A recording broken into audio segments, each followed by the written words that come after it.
I'm Zakir, people who are watching this in the future. I like to play piano and play basketball. Nice. I'm Eli Janney. I play keyboards. I play keyboards on Late Night with Seth Meyers, and I've also produced bands for 30 years. Ugh. Yes. So I've been a musician pretty much straight out of college and never looked back. Yeah. All right.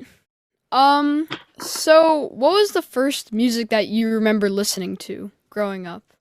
My parents had a pretty decent record collection. They had a lot of Beatles and also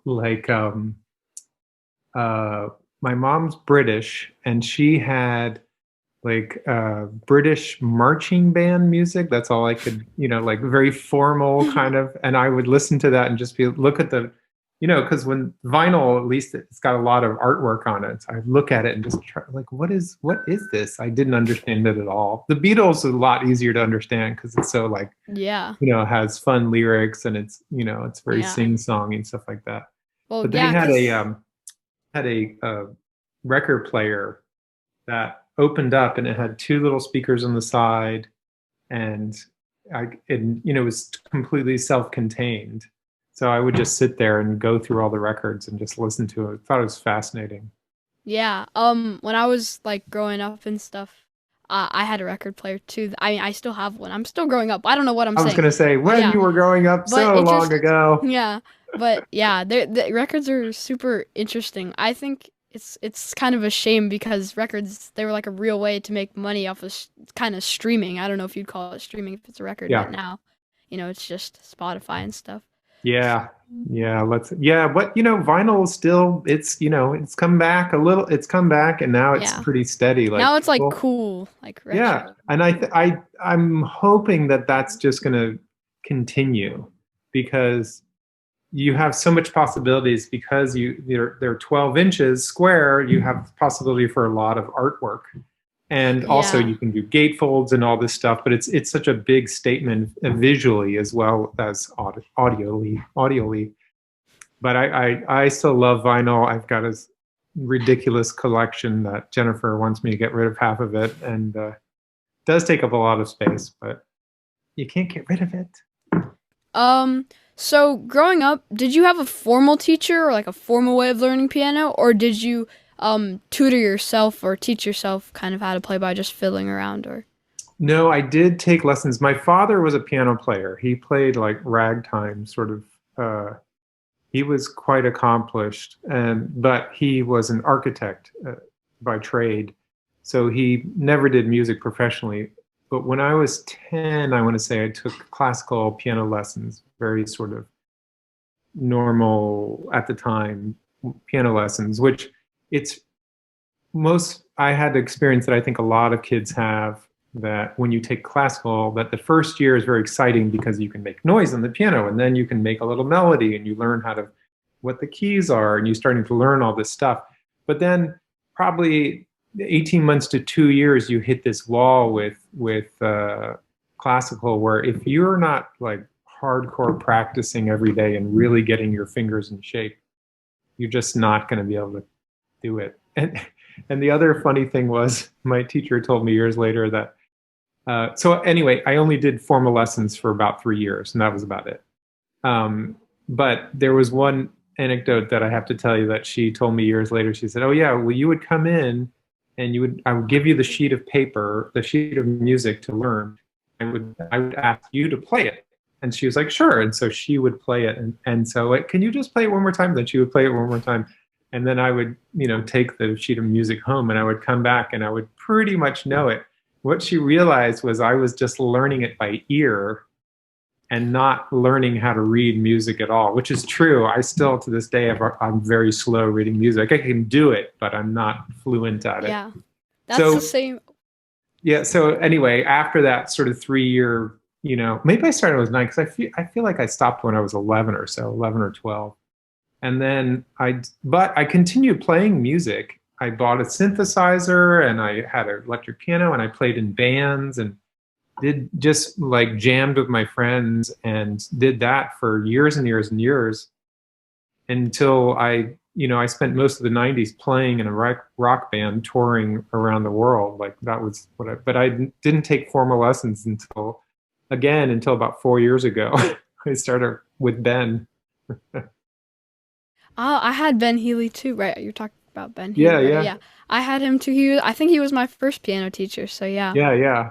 Yeah, He's great a great teacher. teacher. Well, he teaches my son and has been teaching my son for a long time, but we just started talking about music and I was like, wow, I really don't know anything. Like I'm very well versed in rock music format and all the normal keys that using that, but I don't know really anything about jazz other than a few jazz appreciation courses that I took in college. And so I was like, oh, so we started talking about it. I was like, I should really take lessons. Why not? It's kind of strange to be a professional musician playing on TV 5 nights a week and still taking lessons. But education is a lifetime thing. You just keep on learning. There's always more to learn. Especially when you go, and it's also good to challenge yourself and to go into a wheelhouse that you're not familiar with. So it's like for me to play a jazz song or a jazz solo or improvise in a jazz format is daunting. It's scary to me.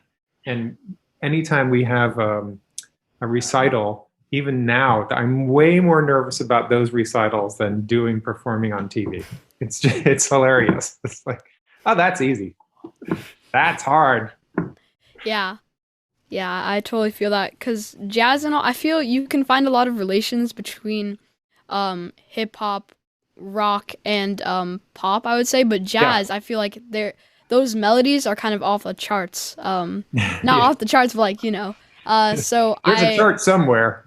yeah, I think that's jazz really sticks out to me because it's so different than all the other genres. I feel like all the other genres blend a lot and jazz doesn't as much with them. Yeah, it is. Um, It's interesting that way. It's challenging, man. It's real fun, but also being able to take those forms that they use and those scales and sort of bring it back into the rock music that we play every week on the show is very fun too. So it's like giving me new ideas. yeah. Um, so I read that you grew up in DC. Hmm. What was the what was the music scene like there, and how did it shape you as a musician? Well, um, so I'm the youngest of three. I have an older sister and an eldest brother. My eldest brother played guitar. The DC scene was very punk rock. This is in the 80s. Very DC punk rock is it's almost its own genre, especially growing out of that 80s era. There was a lot of popular bands in that scene. And the other thing that it was a very DIY scene. So they knew that there was no labels would be interested in putting out this type of music. But there was people all across America and all across the world really who were interested in this kind of music. So they started a label down there called Discord Records. And that ended up putting out all these great bands and enabling all these people to have bands and go on tour and have a professional band that allowed them to make money and make a living off of it. And my brother was in these bands before. He's 3 years older than me. So when I was 15 or when I was 14, he was playing in bands that were playing at clubs. They would do Saturday matinee shows at the 930 Club downtown in DC and putting out records. And I was like, wow, oh, now I can see, like, I could see him practicing with his band, and I would see an album that was finished, of a piece of vinyl he was on, and they were playing music, and I was like, wow, this is totally achievable.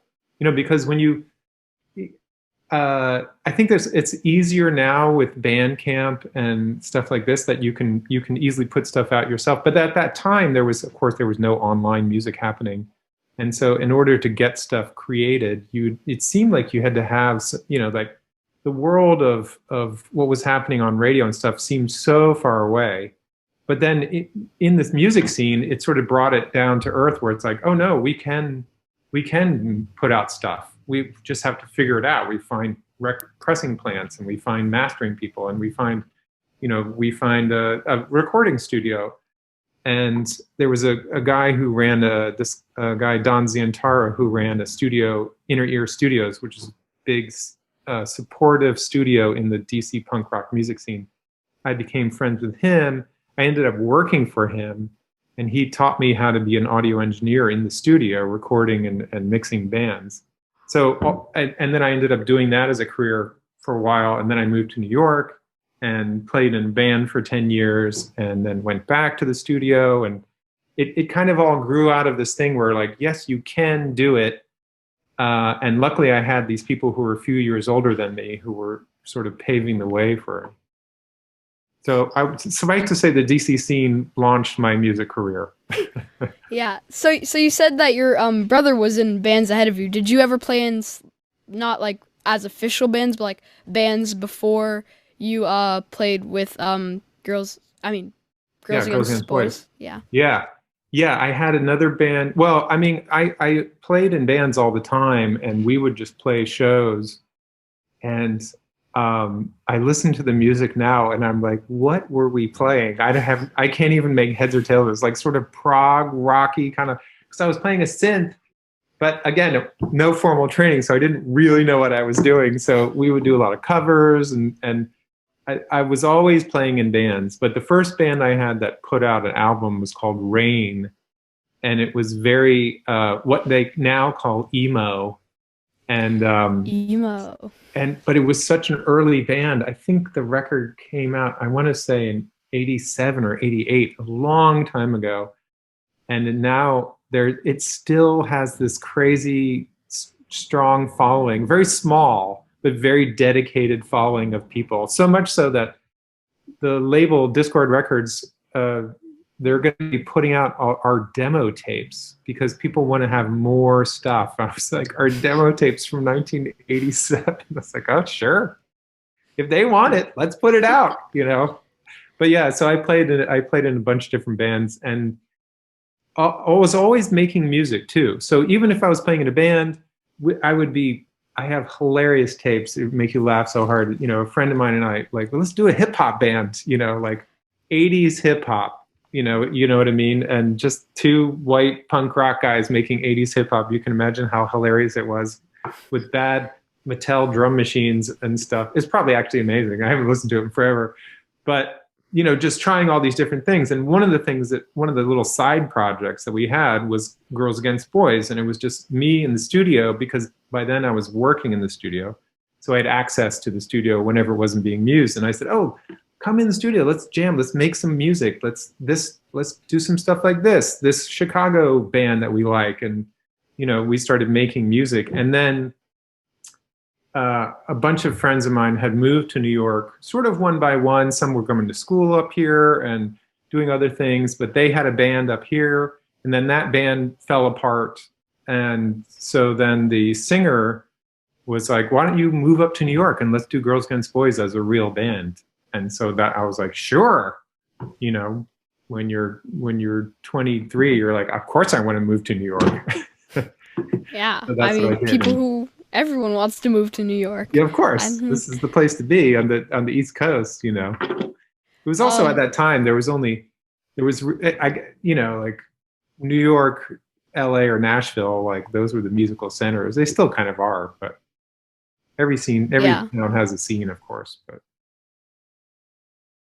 so you said that hip hop and all that stuff, and I use Ableton. Yeah, I was going through your Instagram to find more research on you, and I noticed in one of your photos that Ableton, I know it was Ableton because I use Ableton. Yeah. Ableton was on the screen. So my main question for you would be, what do you like about Ableton, and are you considering getting Ableton 11? I have Ableton 11. You have Ableton 11? Yeah. So basically, I was there since I started working in that little basement recording studio in 1986. So like just a few days ago, and at that time, everything was done on tape, and even sequencing keyboards was done by dedicated sequence boxes. I remember we had a Roland MC 505 or something like that. And it was this dedicated box. There wasn't really any screens going on. There would be tiny little like two-line screens. But in the 90s, it really started shifting into a computer recording. And so basically, I started using Sound Tools first, which was a 2-track version of Pro Tools. So it preceded Pro Tools. And then throughout all the 90s, just everybody was using Pro Tools. And basically what happened was the computers started replacing tape recording, which simultaneously did two things. It gave you a lot more control over what was happening.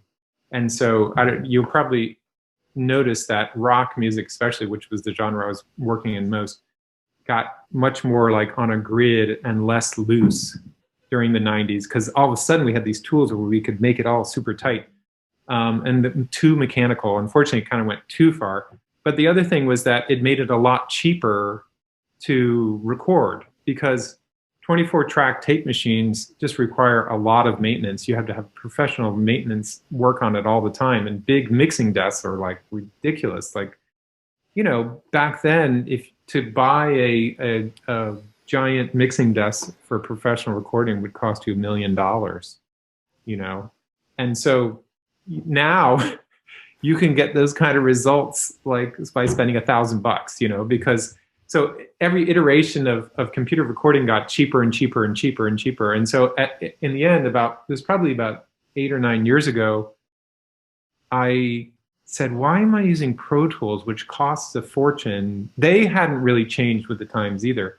And all of my DJ friends were using Ableton. And so I switched over probably 8 or 9 years ago. And I thought, okay, well, if I need to do professional mixing jobs, I'll do those on Pro Tools. And if I'm doing composing, I'll use Ableton because it's much faster. It's way more flexible. It's very, elastic as far as your time and pitch. You know, it's a great tool. I found it so much easier to. Excuse me, sir. I'm doing an interview over here. That's Ronan. Anyway.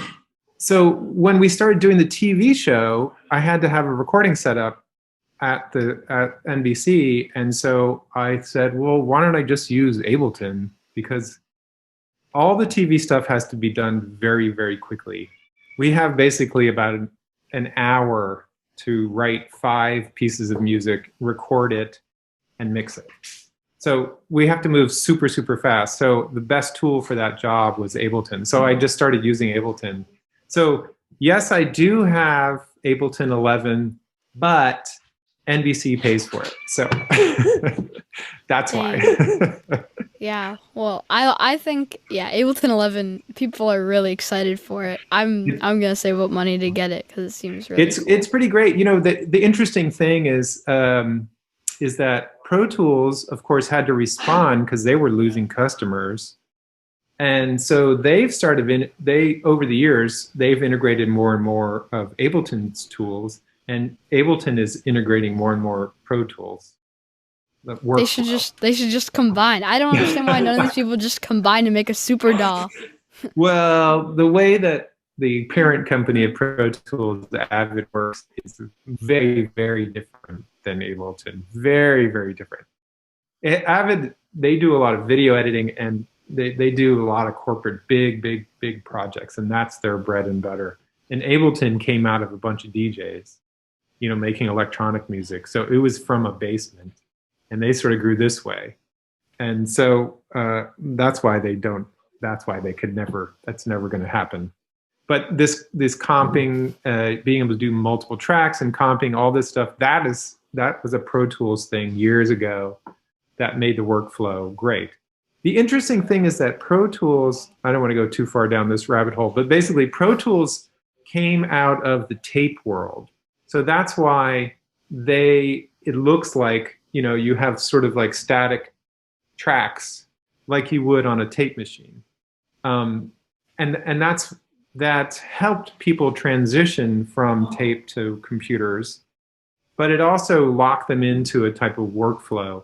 Whereas Ableton, they started out with, like, let's make little loops and we'll just like trigger them when we need them. And I always use the other way that looks more like Yeah, vocals. yeah, because it's just I the That's they just the way I know how to do it. So, yeah. but most of my DJ friends don't never even use that page. They're just like, I'll just do everything with samples, you know. That's so it's kind of like inconvenient, I want to say, cuz but I think the flexibility of it is what they like, because yeah, it's like but having a bunch of different recorders on it. So yeah. I think it's pretty cool in Ableton you can like link MIDI and stuff. That is yeah. like really I maybe other DAWs can do that, but I don't think you can link it like I can press this button and it'll play the whole song from a certain point. So much That's fun. Well, it's also like tempo wise, you can sync up multiple machines.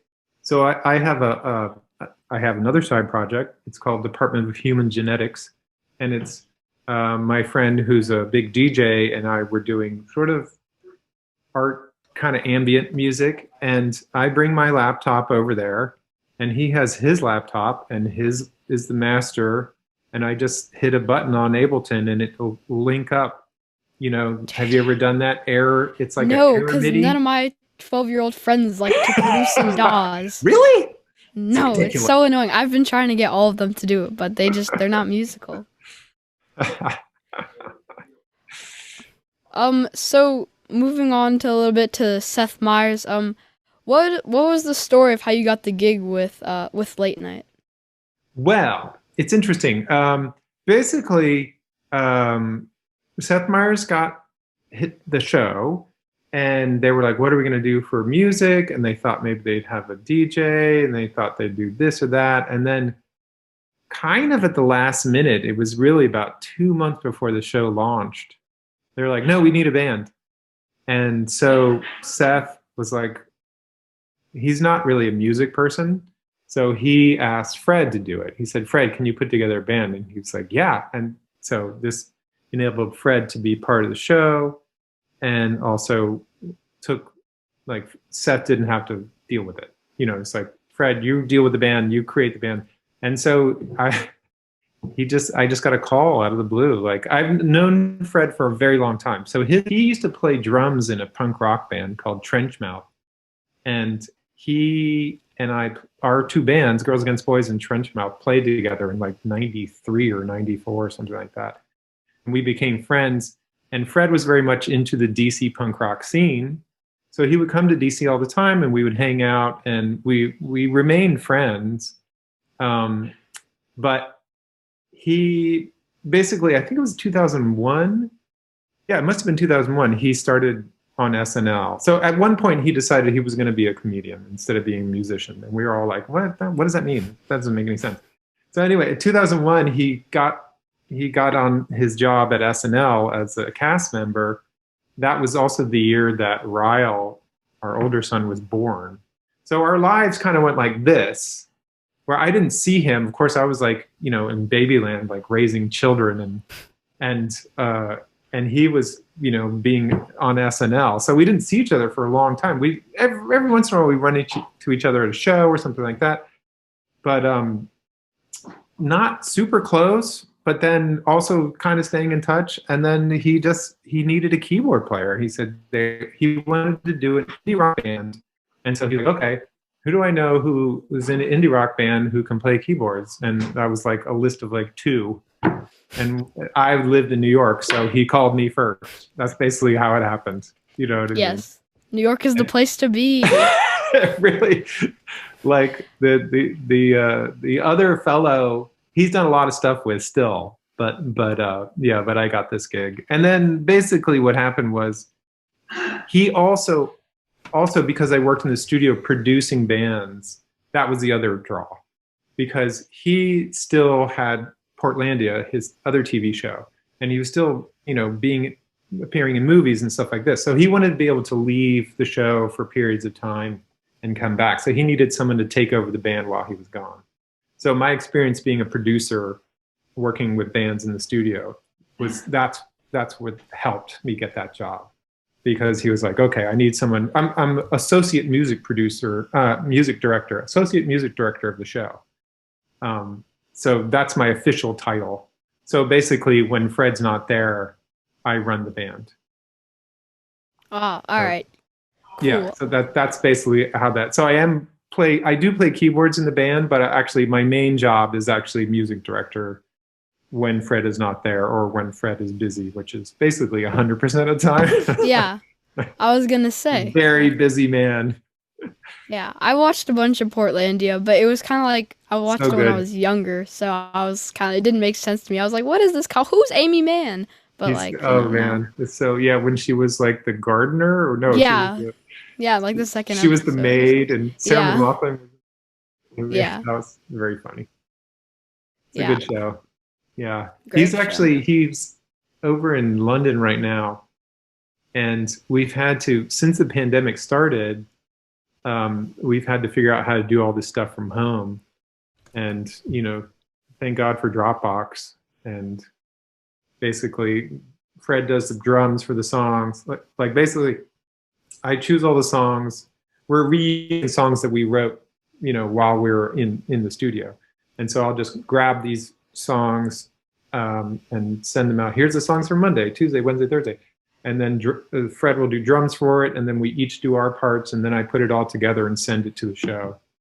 That's kind of how that works. But yeah, Nice. his location keeps changing. Yeah, thank God for the cloud. Everything is better with the cloud now. My dad, sorry, if this had happened in 1973, or Yeah, we he's couldn't have very gone on like a slow. group phone call and stuff like Yeah, that. it's true. It's But true. It is kind of hard to imagine. We would have made it work somehow, but it would have been yeah, a lot maybe weirder. outside, No, because I remember I remember in the 90s trying to record people remote, and you'd have to use a special telephone interface and all this stuff, and it was a mess, let me tell you. But we did it, made it work. yeah, it's when I feel like people always made it work. Just now, it's just easier. I So feel much like easier. So much, and so it's much cheaper. You yeah, know, that's the real thing. It's that like every person in the band has a recording setup at home.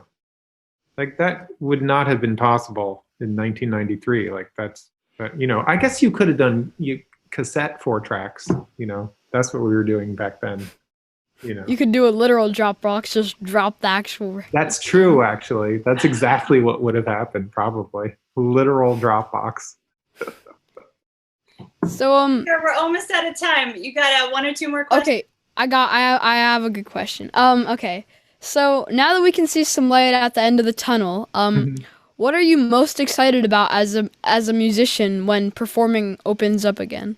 Yeah, I mean, just going to see music and going to see shows and hopefully playing some shows too. But I mean, I didn't realize how, I'm not the, going out person that I used to be back in the 90s. That's all I would do, 'cause before I had kids, I would just go out every single night and go see bands and music. But I still went out enough, and realizing when it all shut down, like how much I missed that, and how much, live music is an interplay between the audience and the band that's playing.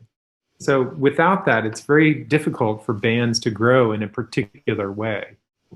When I think that when we went on our first tour of the United States, nobody knew who we were or cared at all who we were. And so we just were booked by friends of friends who knew the DC music scene. And when you have to play in front of people that don't care, it makes your band much, much better, because you really have to show them that you're good. And it just it solidified that band. That first tour, I think it was 92. It really made us, got so much better. And I feel bad for bands trying to do it now, like without having that crucible where you're just like, sink or swim because people in the audience don't care. It's good for you. It's good for you to face that down, so I'm kind of looking forward to that mostly. But also, we would, at the Seth Meyers show, we would go out and play some songs for the audience before the show started. And so we would be playing it, you know, it was only a couple of songs a night, but it was still fun and having interplay with the audience and stuff like that. And man, I do miss it. You know, it's crazy. Yeah. I hope everything opens up soon. I mean, people are getting vaccinated. The one shot came out, and so I think that's pretty helpful because then you don't need to like sign up for another one. You're just done. Yeah. One shot. I'm getting my second one in 2 weeks. I'm very excited about it. Nice. You're gonna not have any sleep though. That's what happened to my dad. He just didn't have any sleep. He just stayed up all night. Oh, really? Yeah, That's and I so could funny. hear him just howling in agony watching bad shows on NBC. But oh, I didn't mean it like that. I just meant like there's this corny show called The Ship that he watches. It's about like a Navy guy who's all American, and he has to watch that. But so yeah. But you'll be fine because it's much better than getting COVID. So. That's true. Yeah. All right. You got thank one you. more burning question? What you got? I mean, I don't know if it's right, but I had what was one of your favorite moments that you shared with your band Girls Against Boys? Okay. Well, we wow, there's so many crazy. I think one of my favorites though was we only went to Japan once, and we only played 2 shows. We were touring with Rage Against the Machine, and they basically took us over there. And we played 1 show in Tokyo, but then the other show was at Mount Fuji. There was a music festival called the Mount Fuji Rock Festival. And at the time, it was actually at the base of Mount Fuji, which was really cool. But the weekend of the festival, there was a typhoon that was hitting the northern part of Japan. And it was raining so hard. And we, of course, you know, we're playing the second stage, not the main stage. And we went on fairly early. I think it was like 5 before the sun had gone down. So it was probably 5 o'clock or something like that. And it was pouring down so crazy hard. It was just like a giant sea of mud in front of us, but it did not deter people at all. And that was one of my favorite shows because just looking out, there's actually video of it. And there's so much rain coming down. The cameras can barely see us on the stage.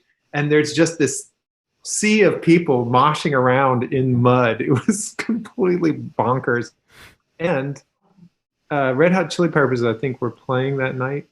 I can't remember. It was Foo Fighters or Chili Peppers were headlining that night. But it had rained so much that the generators were sinking into the mud, and they had to basically stop the show and cancel the entire rest of the weekend.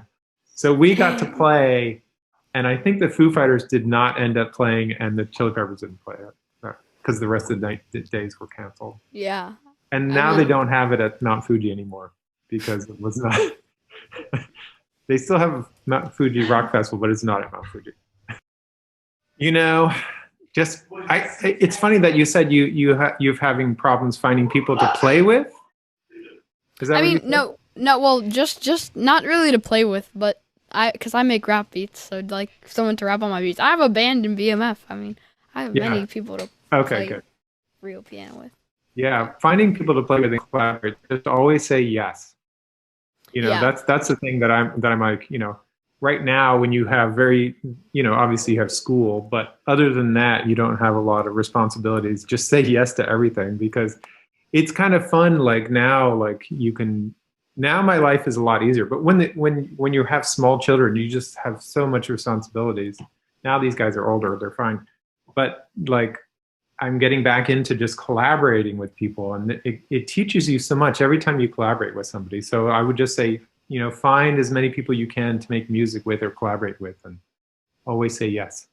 Yeah, I'll make sure to do that because I thought about saying no a bunch of times, but oh, thanks for coming. Man, thanks for the interview. Fun. I thought it was gonna be scary, but it was good. Yeah, great to see you guys. Thank you. Great job. Bye.